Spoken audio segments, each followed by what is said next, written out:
Welcome to నిజం news. Hyderabad లోని జియాగూడలో భాష సంస్కృతి శాఖ తెలంగాణ ఆధ్వర్యంలో నాయక సంస్కృతి సంఘ సంయుక్తంగా నిర్వహించిన 15 రోజుల శిక్షణ శిబిరం. దీనికి సంబంధించిన మరిన్ని వివరాలు ఇప్పుడు తెలుసుకుందాం. సాంస్కృతిక శాఖ మరియు తెలంగాణ ప్రభుత్వం నాయక సాంస్కృతిక సంస్థ సంయుక్త ఆధ్వర్యంలో మహారాష్ట్ర మర్దానీ ఖేల్ కార్యక్రమం నిర్వహించబడింది.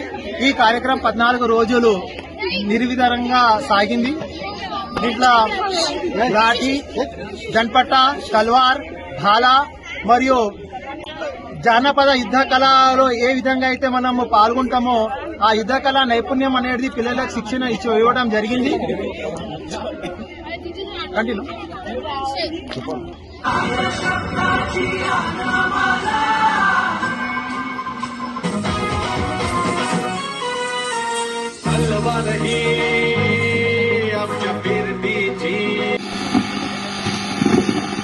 हमारे तरफ से एक छोटा सा यहाँ पर एक वृत्ति दी जा रही है, प्लीज आप स्वीकार कीजिए नरसिंह जी को।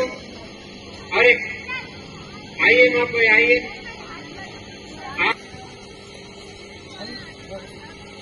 जो झांसी की लक्ष्मीबाई रानी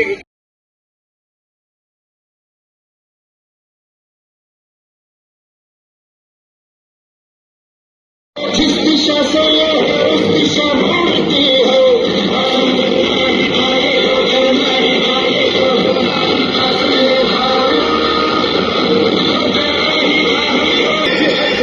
శిబిరంలో చిన్నారులకు కర్రసాము, కత్తిసాముతో సహా పలు ప్రాచీన యుద్ధ కళలు అందించారు. వేసవి సెలవులో చిన్నారులు సెల్ ఫోన్లకు, టీవీలకు దూరంగా ఉండి సాంప్రదాయ కళలపై ఆసక్తి పెంచుకునేలా ఈ శిక్షణ శిబిరాన్ని నిర్వహించినట్లు నిర్వాహకుడు సురేష్ తెలిపాడు.